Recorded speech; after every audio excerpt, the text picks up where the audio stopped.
नमस्कार विद्यार्थी मित्रांनो आणि आदरणीय पालकांनो. महाराष्ट्र मेडिकल करिअर काउन्सिलिंग या युट्यूब चॅनल तर्फे मी आपली मार्गदर्शक शमी महाडेश्वर तुम्हा सर्वांचे मनापासून स्वागत करते. नीट यूजी 2026 चा निकाल लागल्यानंतर आता तुमच्या मेडिकल करिअरचा सर्वात महत्वाचा आणि तितकाच निर्णायक टप्पा म्हणजे एमसीसी काउन्सिलिंग.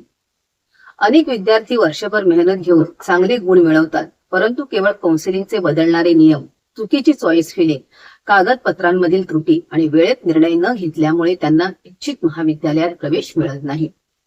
लक्षात ठेवा, मेडिकल प्रवेशामध्ये केवळ चांगले गुण पुरेसे नसतात, योग्य वेळी घेतलेला योग्य निर्णय तितकाच महत्वाचा असतो.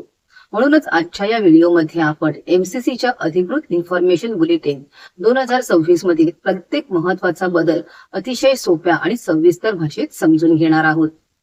एमसीसी काउन्सिलिंग 2026 मधील महत्वाच्या सर्व मुख्य बदलांची सविस्तर माहिती आपण घेणार आहोत. दरवर्षी विद्यार्थ्यांना राऊंड 1 आणि राऊंड 2 मध्ये सीट मिळाल्यानंतर संबंधित महाविद्यालयात प्रत्यक्ष जाऊन रिपोर्ट करणे, कागदपत्रांची पडताळणी करणे आणि प्रवेश प्रक्रिया करणे पूर्ण बंधनकारक होते.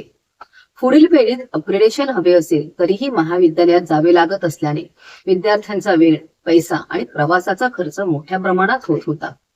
हीच अडचण लक्षात घेऊन एमसीसीने यावर्षी प्रवेश प्रक्रिया अधिक सुलभ, पारदर्शक आणि विद्यार्थी केंद्रित करण्यासाठी ऑनलाईन डॉक्युमेंट व्हेरिफिकेशन, फ्रीज आणि फ्लोट पर्याय, ऑनलाईन रजिस्ट्रेशन आणि राऊंड 1, राऊंड 2 आणि राऊंड 3 मधील अनेक नवीन नियम लागू केले आहेत. आता आपण एमसीसी काउन्सिलिंग मधील फ्रीज आणि फ्लोट पर्याय म्हणजे काय याची सविस्तर माहिती घेणार आहोत. एमसीसीने विद्यार्थ्यांना त्यांच्या पुढील निर्णयासाठी 2 प्रमुख गटांमध्ये विभागले आहे.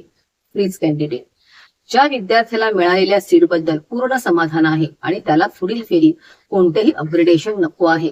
उदाहरणार्थ राऊंड 1 मध्ये पसंतीचे एमबीबीएस कॉलेज मिळाले, तो फ्रीज हा पर्याय निवडू शकतो.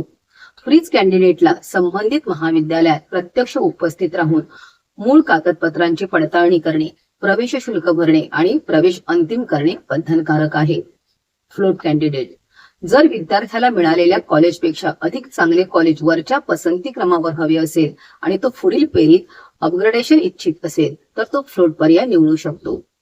फ्लोट कॅन्डिडेटसाठी एमसीसीने ऑनलाईन सुविधेचा सर्वात मोठा फायदा दिला आहे. आता आपण ऑनलाईन डॉक्युमेंट व्हेरिफिकेशन प्रक्रिया कशी असते याविषयी माहिती घेणार आहोत. मुख्यत्वे ही प्रक्रिया फ्लोट कॅन्डिडेटसाठी असणार आहे. फ्लोट कॅन्डिडेटला तात्काळ महाविद्यालयात प्रत्यक्ष जाण्याची गरज नाही. विद्यार्थ्याने एमसीसी पोर्टलवर सर्व आपली आवश्यक कागदपत्रे ऑनलाईन अपलोड करायची आहेत.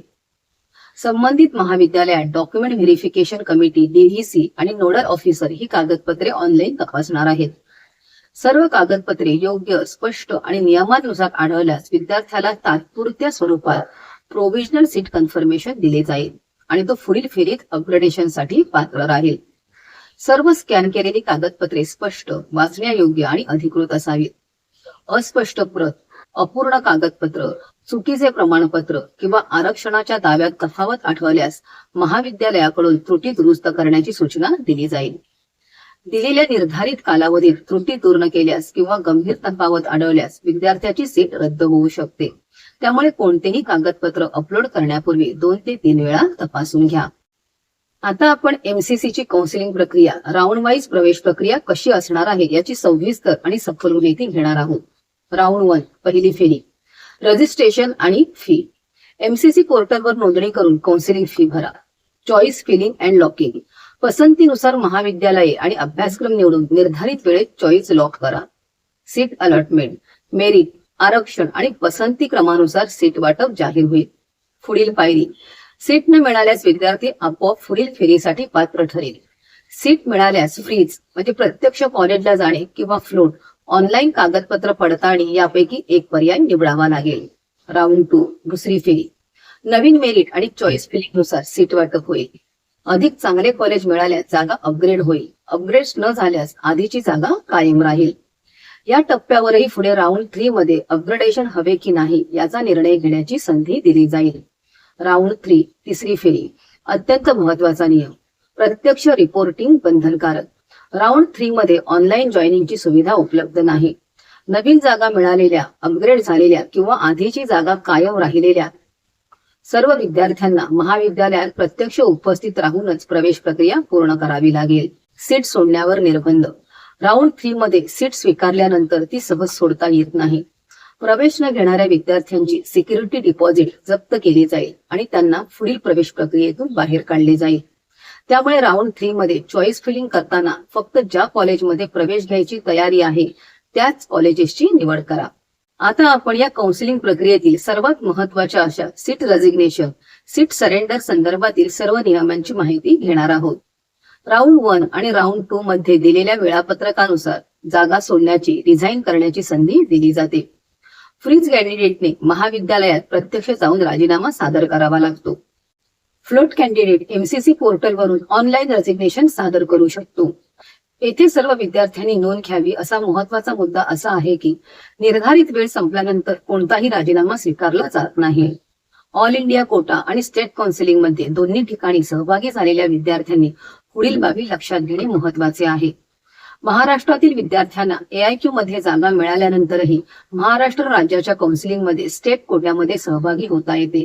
मात्र त्यासाठी एमसीसीच्या नियमानुसार योग्य वेळी AIQ ची सीट रिझाईन आणि सरेंडर करणे आवश्यक असते.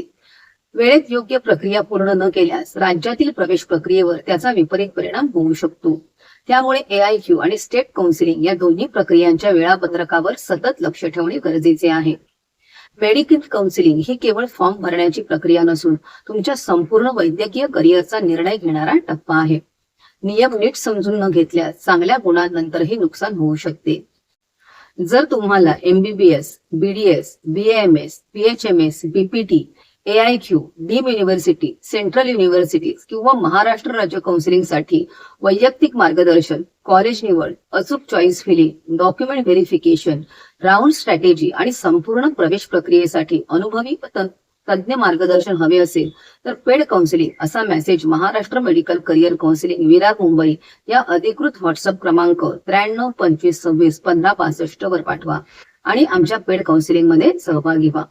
हा व्हिडिओ तुम्हाला उपयुक्त वाटला असेल तर नक्की लाईक करा आणि गरजू विद्यार्थी आणि पालकांपर्यंत शेअर करा. महाराष्ट्र मेडिकल करिअर काउन्सिलिंग हे युट्यूब चॅनल सबस्क्राईब करा, जेणेकरून अधिकृत परिपत्रकांवर आधारित अचूक आणि विश्वासार्ह माहिती तुमच्यापर्यंत पोहोचू शकेल. पुन्हा भेटूया अशाच माहितीपूर्ण पुढील व्हिडिओमध्ये. तोपर्यंत धन्यवाद.